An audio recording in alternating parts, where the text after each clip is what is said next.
Alex Pereira knocks out Jiri Prochazka again, this time a late stoppage instead of the early stoppage from their last fight, and he must have used shaman magic to make it that much easier. The referee really did not like Jiri Prochazka, man. He made sure not to make an early stoppage this time. It was a terrifying sight to see Alex Pereira start mauling Prochazka like that. I mean, we know how hard this guy hits, and to let him wail on Jiri like that after he was clearly done from the head kick was so sad to see Jiri go through something like that. I mean, Herb Dean really took his time to step in there and save Jiri, and Yuri's chin may never be the same after that, but he dropped his right hand the entire fight, and you cannot fight Pereira like that. Yuri's hands were down at his waist for most of this fight. The first time he can get by with it because he's so weird, right? He's so awkward, it's hard to get the timing on him. But the second time you fight him, it's different. It becomes easier. He beat Jiri Prochazka pretty easily, to be honest. And it's exactly as I said, analyzing this fight previously. Going up against Prochazka for the second time is much easier for Pereira because the only thing he had to get used to was the awkward timing. The reason why the first fight was more difficult for Pereira is because he didn't know how Jiri really fought. He never had the experience of going up against someone that unpredictable. But when you beat them the first time and then rematch them again, that unpredictable factor is now not that effective. The more you fight someone who relies on their unpredictable, wild style, that element of surprise is not that effective anymore. And that is why even the times where Jiri was trying to blitz him down with punches, they weren't really getting to Pereira the same way as before. You saw Pereira actually slip the punches this time. I mean, when Jiri was extending with the jab, for an example, you saw Pereira slipping it on the outside, so he was moving his head to the right side of that orthodox jab, and that lines up the body for his jab to connect. So he was essentially countering the jab to his head with his own body jab. He's lowering his stance, dipping his head to the right side just enough to avoid the punch, and then jabbing straight at Jiri Prochazka's body. And these jabs are very strong where Jiri has to respect those. But notice something also very important in these kind of exchanges. Where is Jiri's right hand?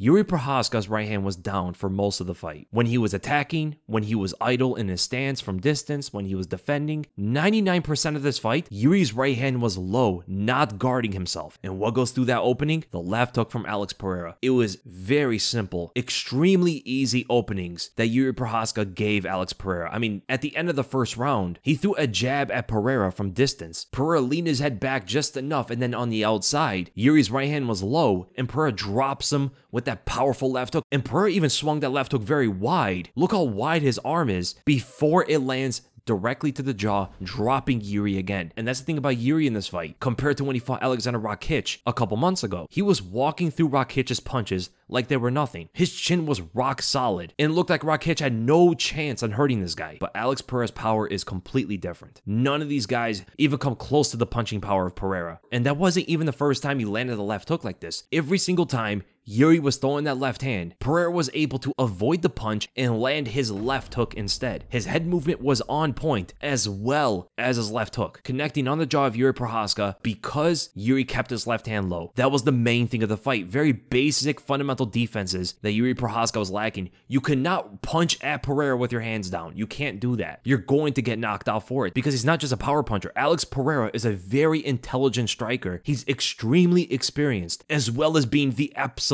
most powerful. You cannot fight this guy with your hands down. And the second time you try, the easier it's going to be for him to knock you out. And that goes for his hands as well as his kicks. He was landing that left hook on Jiri a couple times, but he even landed the head kick that Jiri thought it was going to go to the body. Pereira threw a switch lead kick up high, and both of Yuri's hands dropped down to his body like he was going to catch a body kick. This left his head open, and Pereira knocked him out with the head kick. The fight should have been stopped right from there. And the thing is, he didn't even land it with his shin. He landed with his toes and the side of the foot. That probably caused some damage to his toe. He popped that back in, no problem, Shama. Now we're probably thinking, why didn't Jiri go for more takedowns? Wrestling was absolutely something he should have focused on in this fight a lot more. Pereira had an answer to the takedowns that we did not even expect. He was countering the level changes with a body jab. When Jiri would drop down, lowering his levels to wrestle with Pereira, Pereira would also meet him at that level change. So both of their postures are now lower, and Pereira would jab him either to the face or to the chest, keeping him away. He was defending takedowns takedown openings with a body jab. Not only is Pereira a black belt in Brazilian Jiu-Jitsu, he's also a Division I All-American wrestler with that left hand. The left hook earned him a black belt, and I wouldn't be surprised if that left jab is earning him wrestling credentials as well. The man's proving himself to be the best fighter in every discipline just with his left hand. And it's just beautiful stuff from Alex Pereira. I mean, defeating Jiri Prochazka that easily just goes to show you, man, I don't think there's a fighter that can really handle him, except if it's a pure wrestler or someone with really good wrestling at least. Magomed Ankalaev is honestly at this point the only interesting matchup for Alex Pereira in that light heavyweight division. And the reason for that is Ankalaev has the most threatening wrestling ability for Alex Pereira to fight against. And I would love to see that fight first before he goes up to heavyweight, because that's now 2 title defenses in the light heavyweight division. And if he earns one more against Ankalaev, I would love to see him go and fight Tom Aspinall or John Jones. There's nothing left for him at light heavyweight. All these other guys are beating each other regardless. And the guys at the top are the fighters that Pereira's already beaten besides Ankalaev, right? So I want to see how he does against that wrestling before he fights Tom Aspinall or John Jones, because that's where the problem is. If he cannot handle the wrestling of Ankalaev, he's not going to handle the wrestling of Aspinall or John Jones. Those guys are bigger, they have good takedowns, and when they're on top, Pereira's not getting back up, especially with the Brazilian Jiu-Jitsu skills of both of those guys. There's no way. So he needs to get tested in the wrestling before he fights Aspinall or Jones. And the best opponent for that is Ankalaev. Now, Ankalaev did mention that he would stand up with Pereira, which would be disastrous. He would get absolutely destroyed by Pereira if he stays on the feet with him. Ankalaev has to be bear crawling at Alex Pereira, diving